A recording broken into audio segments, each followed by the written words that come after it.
So here we have got the Unit 2 practice question number 9. So this is the question.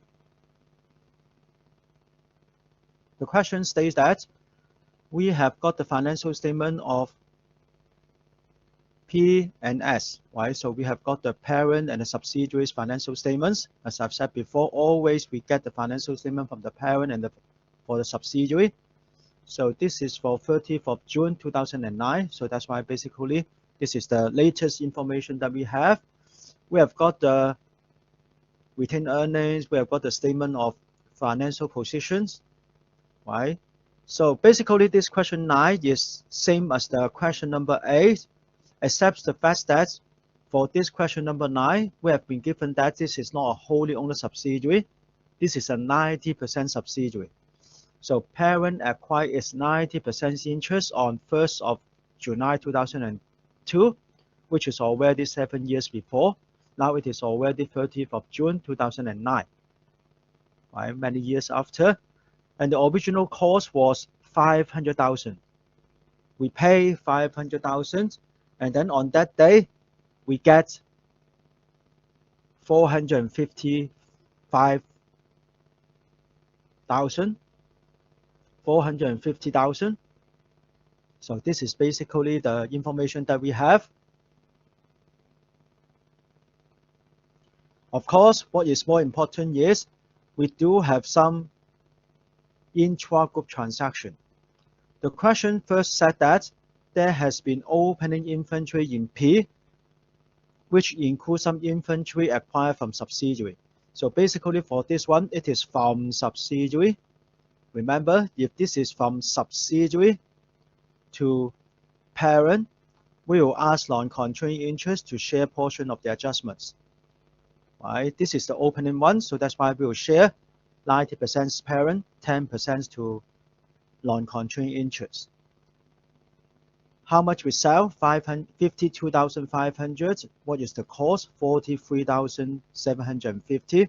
So therefore, there will be a overstatement of the inventory, because originally it should be only 43,750.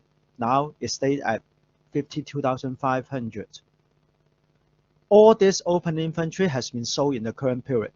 This is last year's intra-group transaction.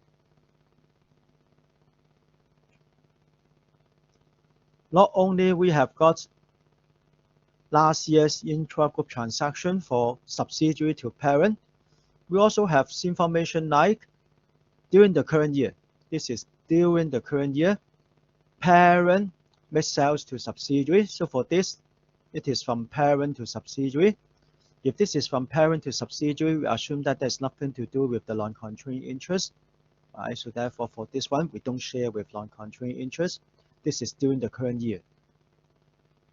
And then the closing inventory in P. So this means in the current year, ending of the current year, we have got a unrealized profit, right? Overstatement of the inventory. Now we state it at 42, but originally it should be only 35. Right, 35,000 originally. So that's why we have to account for this. But this is also from subsidiary to parent, because this is closing inventory to P. So that's why this is from subsidiary to parent, and we should allocate to non-controlling interest. And finally, we have got a closing inventory in subsidiary, right? This is closing inventory in subsidiary. So probably this means this is from parent to subsidiary, right? So for this portion, again, we have got a overstatement of the inventory to be adjusted. Right? And then there has been goodwill impairment.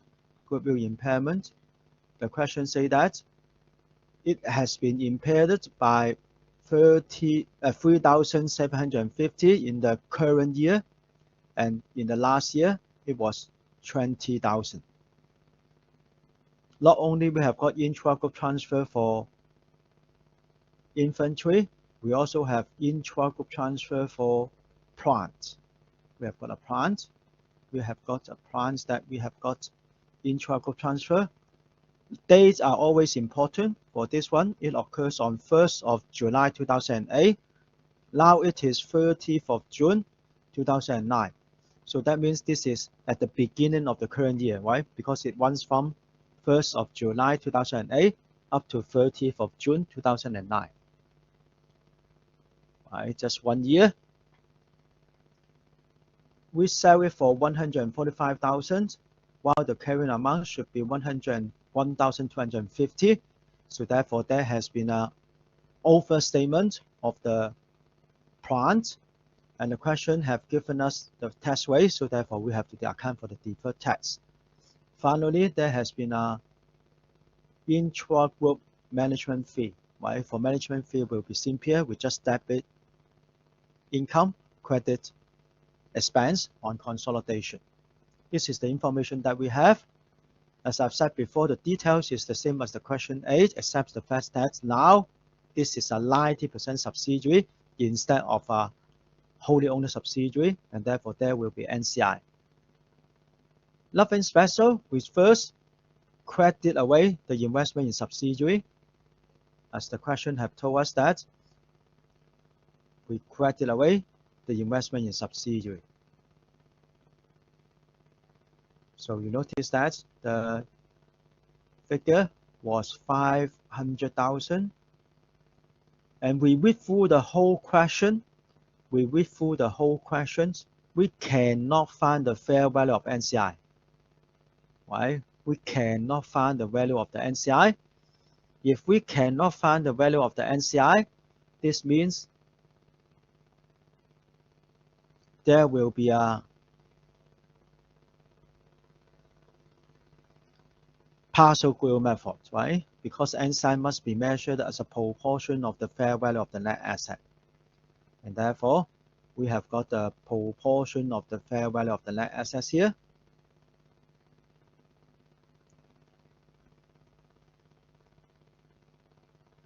So what we have here is, you do have a share capital, you do have a retained earnings. This is just we copy from the question, right? So surely you understand that you can zoom in and zoom out, right? So that you can see clearly the figures. So therefore here you can see that the share capital and the retained earnings is just what the question have given us. So we debit away the share capital, we debit retained earnings. So we debit away the share capital, we debit away the retained earnings. For these two figures, because the question says that there is no fair value adjustments, etc. So that's why 450,000 is basically the value of the equity, and therefore the value of the net asset. 10% goes to NCI, right? Because NCI must be measured as a proportion of the fair value of the net assets, because we don't have the fair value of the NCI. So we cannot use full GUIL method, and therefore now we are using partial GUIL method. NCI is measured as a proportion of the fair value of the net asset.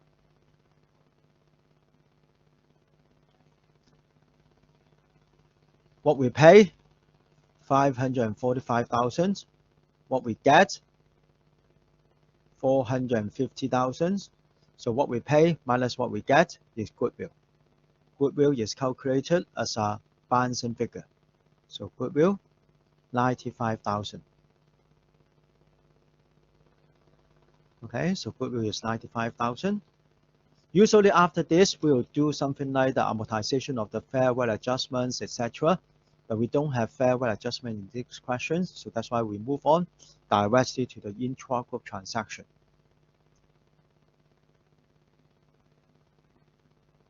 The question said that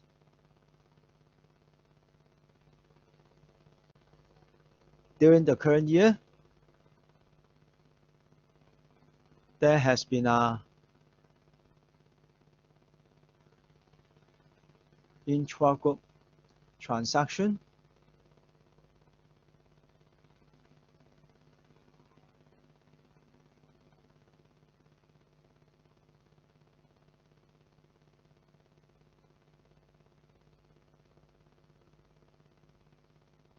subsidiary have sold something to parent, right?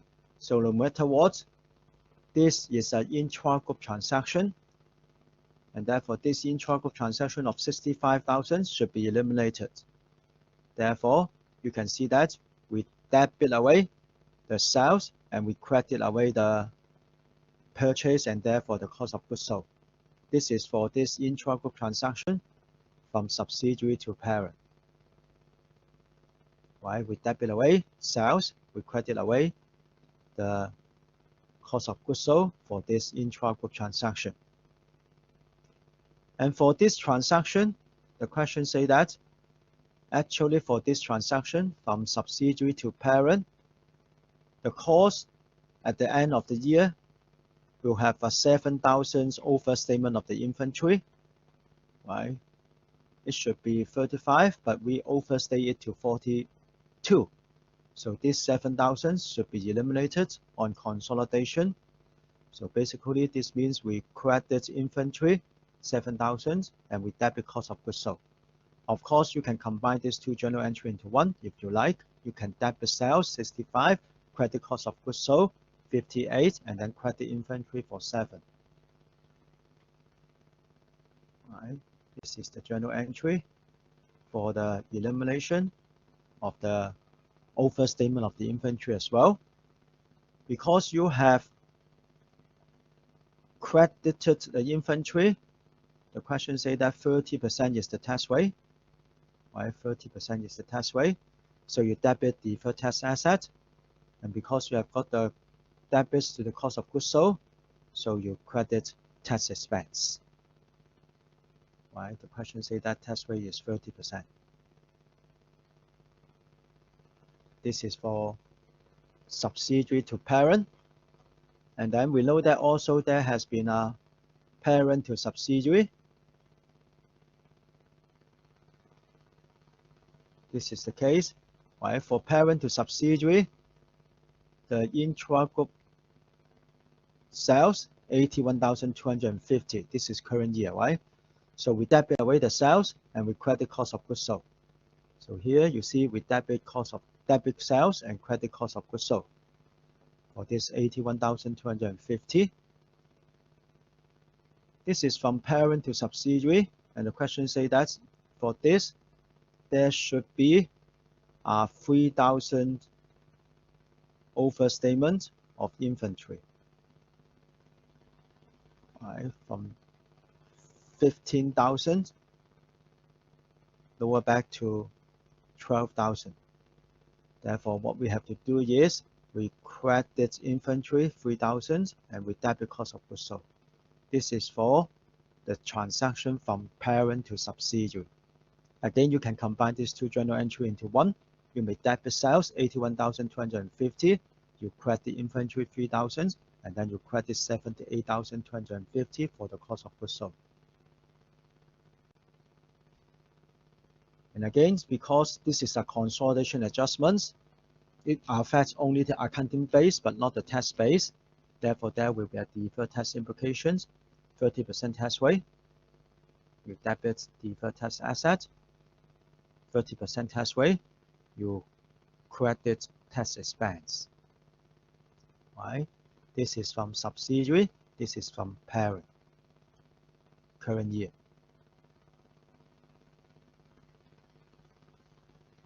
After we talk about the last year's transaction, the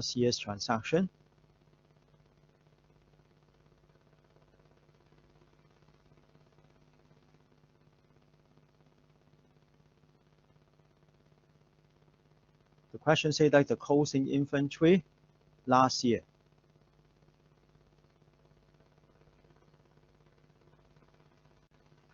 Last year, the closing inventory, that means the opening inventory in the current year, include inventory acquired from subsidiary. How much? As we have said before, it should be 43,750. Now you stay it at 52,500. So how much is the difference? The difference will be 8,750. Right? The difference between this. Again, last year's you must have credited the inventory and debit cost of goods sold. This is what you must have done. Last year, you debit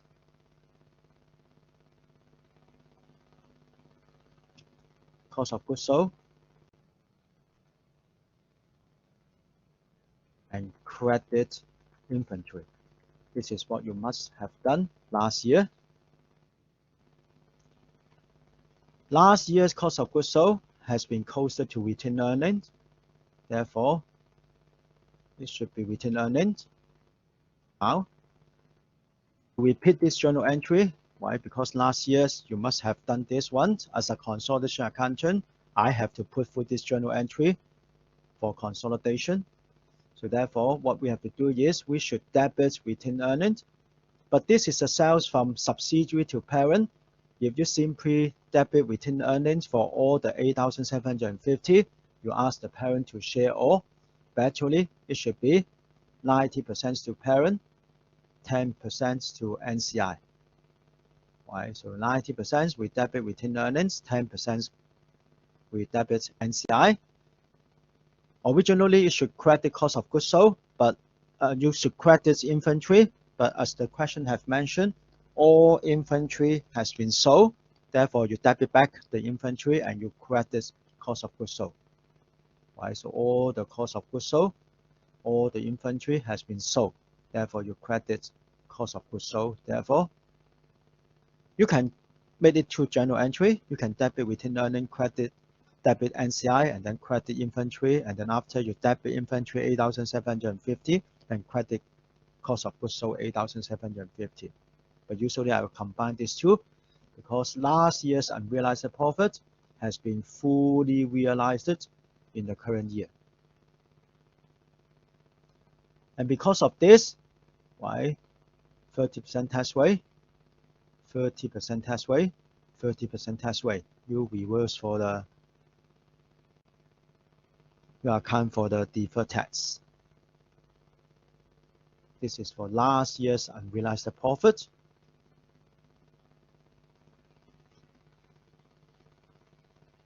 And then we have got the plant. The plant. This occurs on the first day of the current year. First day of the current year. So therefore, this is still the current year gain on disposal.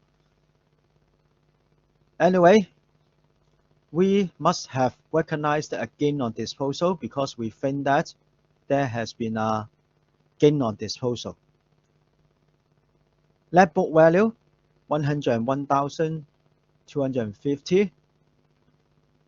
New selling price 145,000. So certainly you have recognized a gain on disposal 43,750. This gain on disposal must be eliminated. So therefore, we debit away this gain on disposal, and then we reinstate the accumulated depreciation, and we reinstate the cost. So therefore, what we do here is we will debit away the gain on disposal. We reinstate the plant to the original cost. Original cost should be 168,750.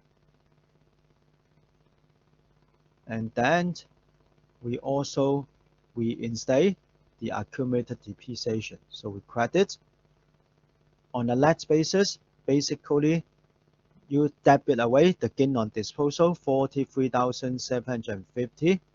So 43,750 multiplied with 30% tax rate. Right? You should have to account for this deferred tax. So that's why you debit deferred tax asset 13,125, which is 30% tax rate on the elimination of the gain on disposal and reinstate of the plant. This occurs on the first day of the current year, and therefore 1 year depreciation has been made. The amount involved is 43,750, and then we check the question.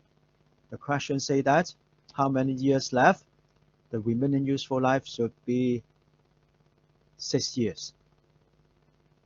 In other words, this 43,750 should be amortized over 6 years. Right, 6 years. So 43,750 divided by 6. This means 7,292 every year. Right, so we credit depreciation expense being 7,292 because that 43,750 must be gradually realized through the use of the asset. Or says, after the intra-group transfer, you must have overstated the depreciation. So we have to reduce the depreciation, 7,292 for 6 years. So we credit depreciations and we debit accumulated depreciation.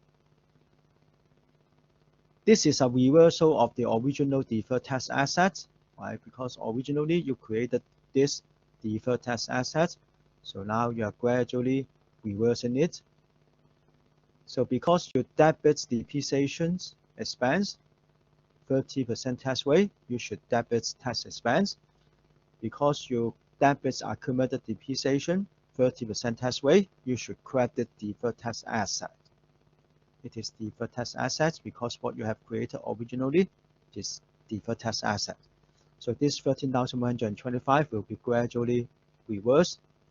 At the end of the 6 years, it will be fully eliminated. And don't forget that we do have a impairment of goodwill. Impairment of goodwill.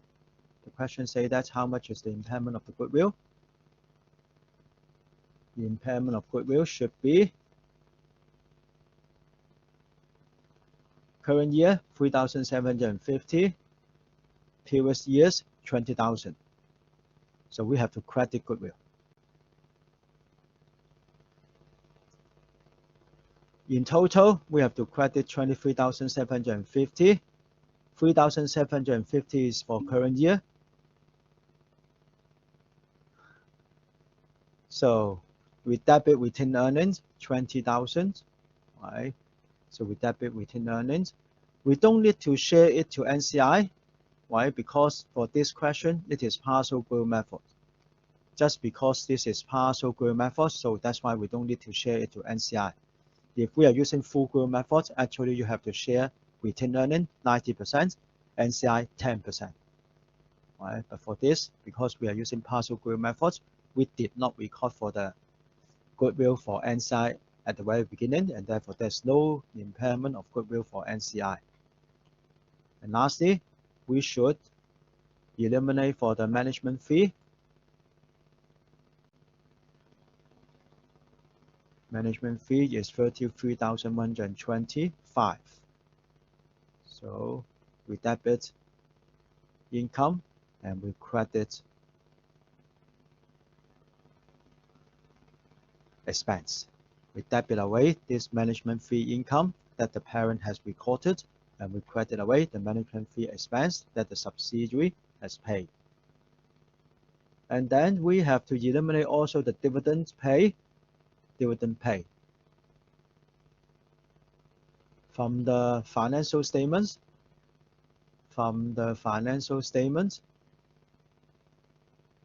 You know that actually the subsidiary has paid out dividends in the current year. As I've said before, it is only the current year dividend which matters. Right? If this is the past year's dividend, it has been closer to retained earnings already. So when we share the retained earnings, it is already after the dividend. But when we share the profits, right? Because when we share the profits, basically this is before the current year dividend. So that's why we have to share both the profits and the current year dividend. The current year dividend is 116,250.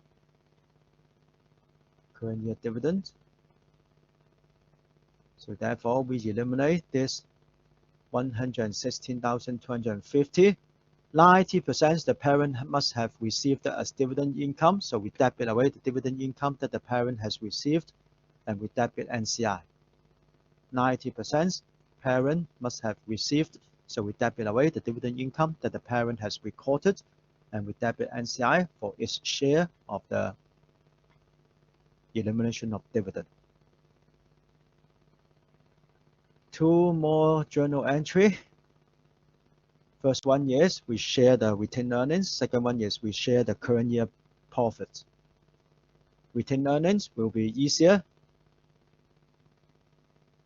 From the question, we know that at the beginning of the current year, of course, we are sharing the retained earning of the subsidiary. At the beginning of the current year, it is 299,000. And on the day of acquisition, it was 200,000. So any increase in retained earning from the day of acquisitions up to the beginning of the current year, we have to share it to NCI. So from 200,000 is the retained earning at the day of acquisition. At the beginning of the current year, it increased to 299,000. 10% goes to NCI.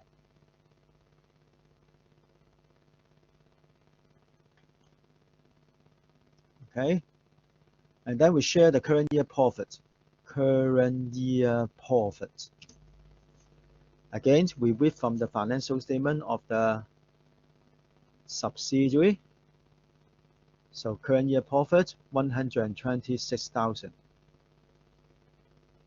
If there's no consolidation adjustments, etc., we simply share 10% of this current year profit of subsidiary to NCI. But you have made many adjustments which affect the current year profit. Say for example, here you say that the inventory has been overstated, and therefore you think that you have to adjust for this 7,000 with a related tax expense. This is the first item that we have to adjust. From parent to subsidiary, nothing to do with NCI, never mind. But for this one, again, you have adjusted 8,750 for this one with a related tax expense. This is the second item that we have to adjust because this is from subsidiary to parent. We don't care about from parent to subsidiary because we assume that if this is from parent to subsidiary, nothing to do with NCI. But this is from subsidiary to parent, and therefore we have to adjust. Basically, only for these two transactions, we have to adjust. Because subsidiaries' own financial statements will not take into account these consolidation adjustments. They think that they have already made the profit, but on consolidation, we say no. So this is the current year profit. We said that we have to adjust for the intra-group transfer for these two items. So the adjusted profit, 10% goes to NCI.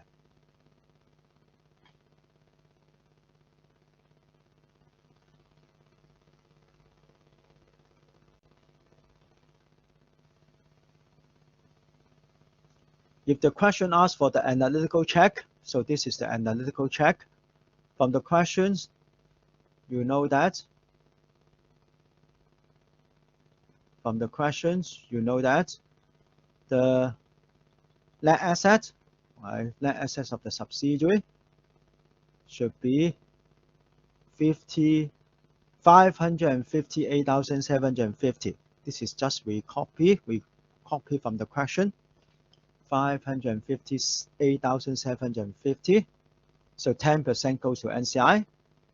So therefore, the share of the book value of the net asset basically should be 10% of this. But as I've mentioned in the PowerPoint last week, we say that if there has been any unrealized intra-group transaction from the subsidiary, this has not been reported by the subsidiary, and therefore the subsidiary's book value may have been overstated. For these questions, we do have one intra-group transaction which is unrealized. Still remember? That is for this one, current year intra-group transfer. You have overstated the inventory and therefore we think that we have to credit inventory. We said that we have to credit inventory with a related deferred tax asset. So on the net basis after tax, this will be 7,000 minus 2,100. This is the only adjustments because there's only one intra-group transfer from the subsidiary. Only from the subsidiary affects because this is calculation of NCI. So originally the amount is 7,000. After tax, this means 4,900, 10% goes to NCI. So therefore, we think that the financial statement of the subsidiary must has been overstated because they think that we have successfully recognized these sales. But in fact, on consolidation, we think no. So therefore, the NCI figures should be 55,385. We don't have fair value adjustments. We don't have fair value adjustments. And we don't have goodwill for NCI, right? Normally there should be 3 components, right? But for these questions, we don't have fair value adjustments and we don't have goodwill for NCI because this is partial group method. Right? No fair value adjustments and no goodwill to NCI, just because for question say that no fair value adjustments because everything is at fair value at the day of acquisition, and no goodwill to NCI because we are using partial group method. After all these journal entries, you should put full everything into the worksheet